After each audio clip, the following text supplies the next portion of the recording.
All right, so we're diving into something a little different this time. Just one source, a lecture called Meditation and Joy. Yeah. And the way I see it, it's like you're asking us to like really unpack this speaker's whole deal, like their take on Yeah? meditation and joy. But right away, they hit us with this kind of big question. Why do we usually only think about meditation when we're bummed out? Hmm. Not when we're already like, feeling It's good. interesting, isn't it? Yeah. The speaker kind of connects this to like how we've always dealt with religion. Oh, so are they saying that both like meditation and religion are just like things we use when we're struggling? Oh, there's that. But it goes deeper. I Okay. think they're saying that historically people haven't really, run to religion when everything's peaceful and happy. Right. It's when things are rough, when we're facing like hardship and the unknown. That's when we seek comfort in spirituality. Okay. They even say that some religions might kind of use human suffering to their advantage Oh. by offering hope and comfort as a way to keep things under control. That's a pretty strong statement. Right. But I can see what they're getting at. Right. It's almost like they're saying that both religion and meditation are presented as like solutions to problems, ways to like get rid of suffering instead of practices that could actually make us happier. Exactly. Yeah. And that's where this whole idea of perfectionism comes in. Okay. The speaker points out that a lot of religions demand this kind of impossible perfection from their followers. Right. And that just leads to feeling guilty and not good enough. Yeah, I can see how that would apply to meditation too. A lot of us might be going into meditation with that same mindset. Yeah. Trying to fix ourselves, to reach some perfect state of peace and quiet, Right. instead of just like accepting and embracing the wholeness and joy that's already inside us. You got it. That's exactly it.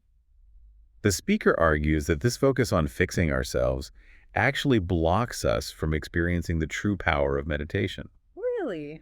They say that meditation works best when we come from a place of joy. It allows us to reach higher levels of consciousness Wow. and experience a deeper connection. Okay, so if joy is like the best starting point for meditation, Yeah. wouldn't that mean someone who's already happy would have like a way more powerful experience? That's what the speaker seems to be suggesting. Huh. And they illustrate this with a really cool story about Lao Tzu and the Chinese emperor. Have you heard this one? I don't think so. Tell me about it.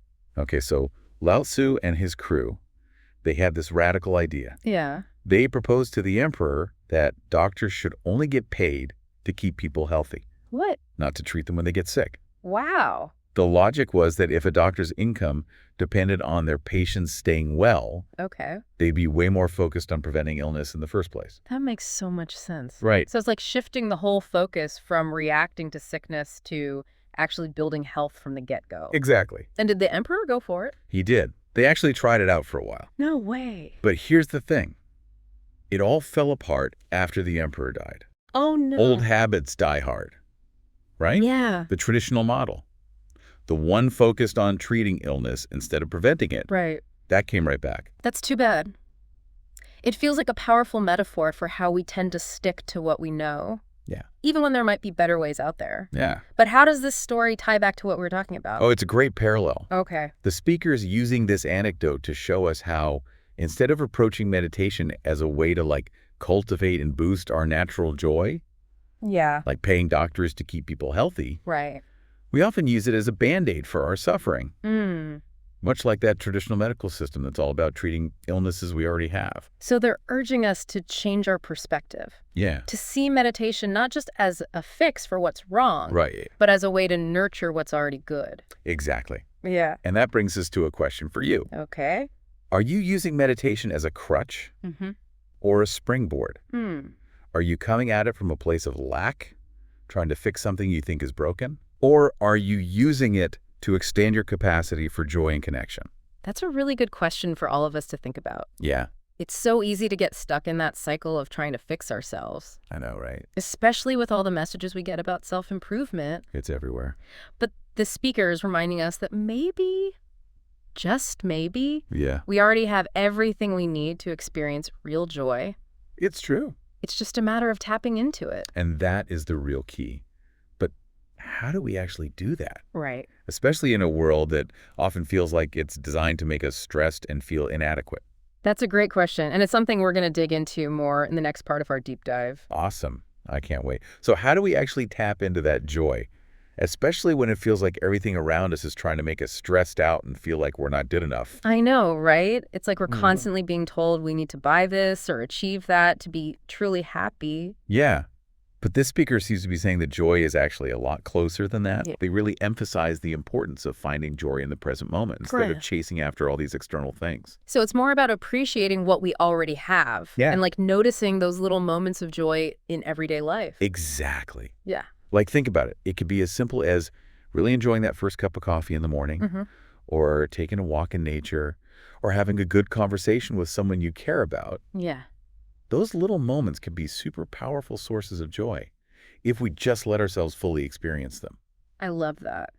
It's a good reminder that joy doesn't have to be this big elusive thing way off in the future. Yeah. It can be found in the ordinary stuff if we just pay attention. Have you noticed that in your own life? Like those moments where you just felt this simple but deep sense of joy. Absolutely. And you hit the nail on the head with attention. Yeah.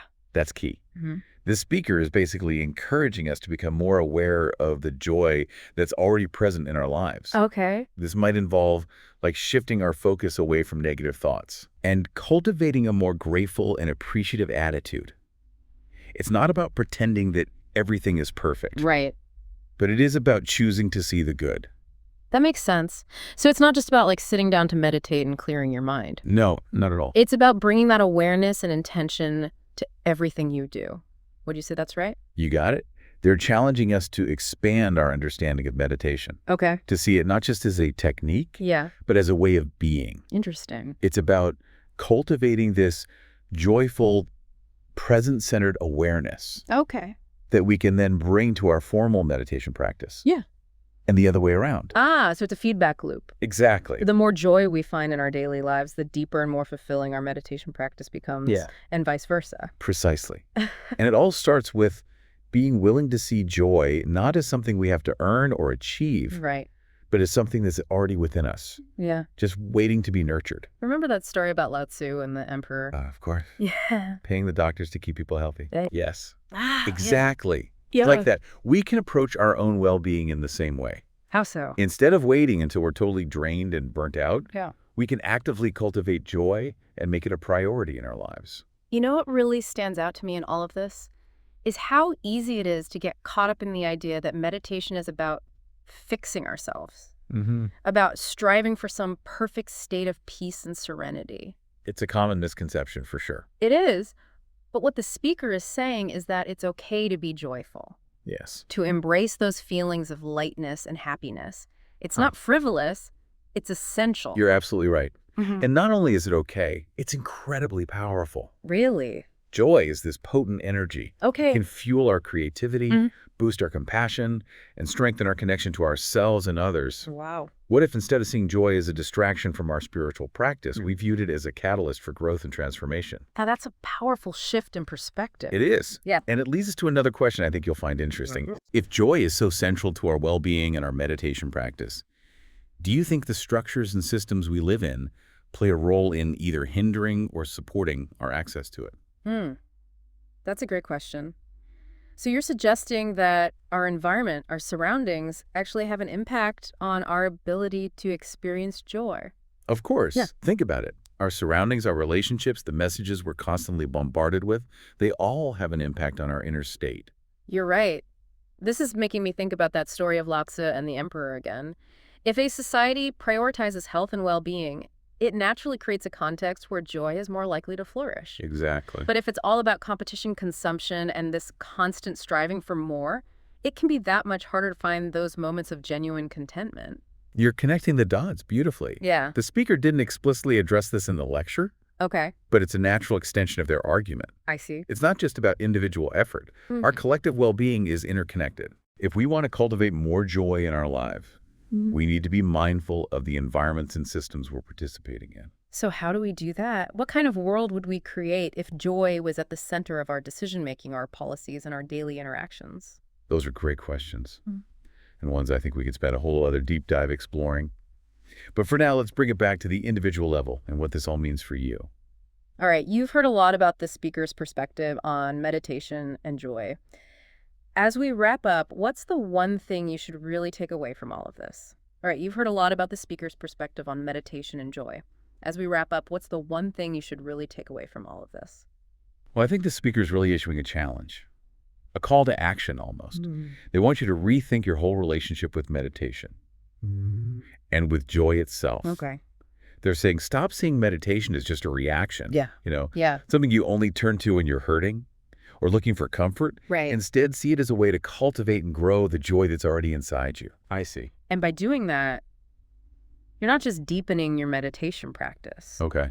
You're also changing your whole approach to life. Interesting. You start to see joy as a source of strength, a foundation for resilience, and a catalyst for positive change. It's like they're saying, don't wait for joy to come find you. Go out and create it, nurture it, and let it spread. That's a great way to put it. And it's a message that really hits home, Yeah. especially in a world that often feels so chaotic and overwhelming. I agree. I think this deep dive has given us all a lot to think about. I think so too. We've explored this idea that joy isn't a luxury. It's essential. Absolutely. It's not the destination. Yeah. It's the starting point. Exactly. And maybe by shifting how you view meditation and embracing joy as this fundamental part of who you are, you can unlock this deeper level of fulfillment and connection, Wow. both within yourself and in the world around you. So as you continue on your journey with meditation, remember that joy isn't something you have to chase or earn. It's already there, just waiting to be discovered and nurtured. What are some simple things you can do? What changes you can make to your mindset to tap into that joyful energy more often? That's something I really encourage you to explore. Thanks for joining us on this deep dive. Please like, share and subscribe.